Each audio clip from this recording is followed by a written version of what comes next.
Previously, Eris told Fate that for the long-term benefits of humanity, she wants to take Roxy's life. Fate is so surprised to know this and asks her to explain how this will benefit people. Eris explains that all the Holy Knights have mistreated the public in the past few years. That has raised the aggression in their hearts. That aggression will ultimately turn into a monster and it will never go away. The aggression born from the untimely death of their beloved Holy Knight, Roxy, in Galia will follow the other aggressions. That will also give birth to a new human power. Fate gets so angry hearing that, as he sees no benefit in the plan. Now, Roxy investigates the fighters they have sent into Galia. The knight who took care of Babylon after her father's death meets her. He tells her that they have lost connection with their supply unit in Galia. He thinks they got lost in Galia, near the Great Ravine. Roxy immediately orders the knight to prepare to leave and rescue the supply unit. On the other hand, upon Greed's insistence, Fate goes to the armor shop again. He asks the shopkeeper to make a scabbard for him, but the shopkeeper shares that the scabbard that will suit his sword will need a magic crystal. Unfortunately, life is short these days. In the past, the army used to bring the magic crystal, but they have to go to Galia, which is too dangerous to obtain it. Greed is so excited about the scabbard and insists they must start traveling to Galia immediately. So, Fate asks the shopkeeper about the path. He shows him a map his master made to obtain the magic crystal. His master used to be in the army, so he collected valuable items. The shopkeeper tells him he will give him a discount on making the scabbard if Fate brings the magic crystal. Fate reaches near Galia and sees giant monsters coming to attack him. He asks Greed to change into the shield and quickly begins moving and chopping the big monsters. His gluttony skill gets activated by killing so many monsters. On the other hand, as Roxy and her fighters reach the Great Ravine, their compass stops working. Mugen tells her it usually happens here, and they track their location through the stars and moon. But since the sky is cloudy, they won't be able to know where they should go now. Miria begins shouting with anger, but Roxy tells them that she has heard that the density of the orcs tells them where they are right now. So, they will now use the trails of orcs to find the way. But Mugen tells her that the area has more monsters, like crowned beasts, and there are salamanders. The night falls when Fate waits to make his way into Galia. Greed knows he is tired and advises that a warrior must get proper rest before returning to the battlefield. Fate suddenly falls asleep at that place. He watches in a dream that a girl he has already seen somewhere is trying to say something to him, but he could not hear her due to some noise. As he tries to get closer, he sees that his feet are immersed in human tomato juice, which is full of monsters he killed before. Suddenly, Holy Knight Hado and the companion that he killed grab his feet tightly. He screams, but they do not leave his feet. He ultimately drowns in there. Fate waves his hand to ask for help from that girl, but suddenly, he wakes up. He sees that someone is coming towards them. It's so dark, and Greed tells him that they are salamanders. Fate instructs Greed to change into a black bow. He uses petrifying magic. But Fate notices that after using this magic, the beasts should run.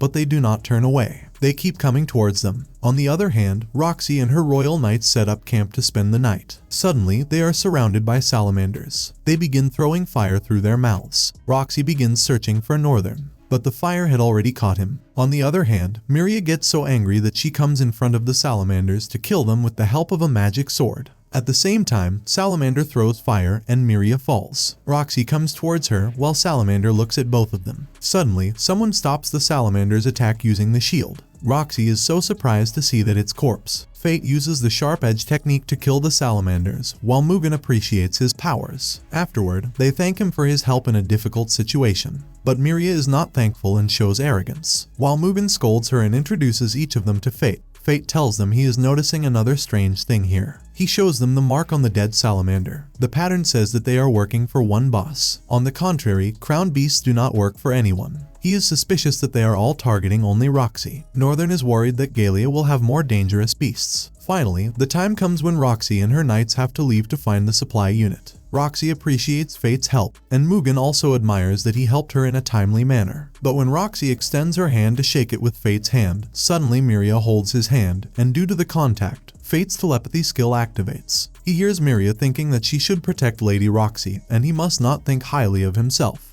He is just a nasty pest. Roxy does not understand what she is doing. They parted ways soon after that. As Fate enters Galia, he is surprised to notice the clean air. Then, going ahead, he sees a monster's petrified face in the jungle. He is searching for the magic crystal, as the shopkeeper instructs that it will emit a purple glow. While searching for that crystal, he sees Eris, the deadly sins of lust, alone in the jungle. Fate tries to go after her, but she suddenly vanishes. Then he watches a chimera come out of a rock, but clearly it does not have a core. Greed tells him that it was probably buried there in some ancient battle, and after a landslide, its head started peeking out. Fate notices another landslide area, and Greed tells him that some of them managed to wake up. Then Fate thinks if Eris is behind this, but suddenly a blast captures his attention. It is from the direction where Roxy was moving. On the other hand, Miria covers Roxy. They are the same chimeras that Fate just looked at in the jungle. The chimeras throw a ray of light to attack Miria, but Mugen pushes her aside and takes the attack. At the same time, a second attack injures Miria too. Suddenly, someone attacks the chimera. Roxy looks back, and Corpse uses the arrow to hit the chimera. They notice that the place where Fate hit the chimera has started healing. But the healing is not so quick. Fate tells Roxy that these are chimeras, which contain a monster in their core. Attacking and destroying the core will kill the chimera. She says that she is ready to kill chimeras alongside Fate.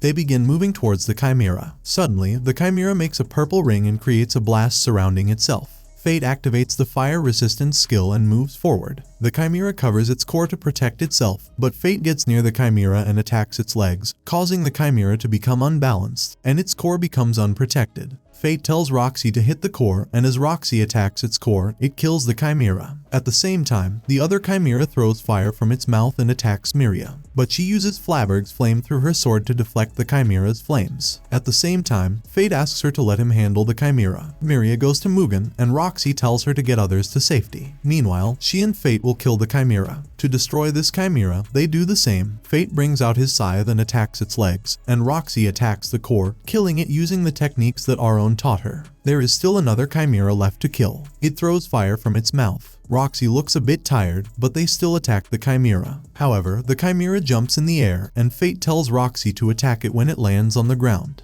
But when it lands, the ground collapses. Fate immediately holds Roxy to prevent her from falling. They lose consciousness, and when Fate opens his eyes in a deep pit, Roxy is on his lap. Fate gets worried to see that he has lost his mask. He finds it quickly before Roxy regains her consciousness. As she wakes up, Fate feels sad that they cannot kill the third chimera. When Fate asks her if they find the supply unit, Roxy gets sad that they all got burned to ashes before they could reach them. She wanted to know how he knew about the chimera, so he says that a Galian survivor told him. Then Roxy shares that she has seen a Galian girl with a large axe, and people tell strange stories about her that she set a local lord flying with her axe. But Fate plays dumb and acts like he knows nothing. But she also tells that the girl is traveling with a man in a skull mask. And Fate confesses that the skull mask man is him. Roxy tells him that he looks like someone she knows, and that guy must be in the capital right now. But she feels like he's right there with her. Being apart from him, she wonders if Faye was happy. Corpse tells her that he must be happy and that having a person like her who cares so much is a blessing for him. Fate is happy that Roxy never changed at all, but suddenly he feels pain, and his eye gets red. When Roxy notices it, he runs in another direction to hide it and tells her not to look at him. Then he suddenly smells that the chimera is nearby, and the chimera comes out busting through the cave wall. Fate takes out his scythe and attacks directly on the core of the chimera, but he imagines Roxy in the place of the chimera's core. He still attacks the core and tells Roxy to stop looking at him that way. As he finishes the chimera, he sees the mark on the body of the chimera. Greed tells him it's the same mark that was on the salamanders. Now he is sure that someone is deliberately sending these monsters to attack Roxy. Thinking of that, he remembers how Eris wants to take Roxy's life. And Fate is very angry and tells her that she will pay for it. Roxy arrives there, but Fate tells her that he took down the chimera and they are fine now. Suddenly, that cave collapses a bit, but Fate brings out his shield and protects Roxy. They see something shining, and it's magic crystals. Roxy explains that these crystals are made out of fossilized monsters. After a while, they leave the cave, and Miria is so happy to see Roxy alive. Somewhere else, we see a person who looks like Corpse but with blonde hair and green eyes. And that's the end of the 10th episode of Berserk of Gluttony. Please comment and let me know which anime recap you'd like to see next. As always, if you liked what you saw, subscribe to the channel. I'll be uploading a lot of videos just like this one, and I'll see you in the next one. Till then, goodbye.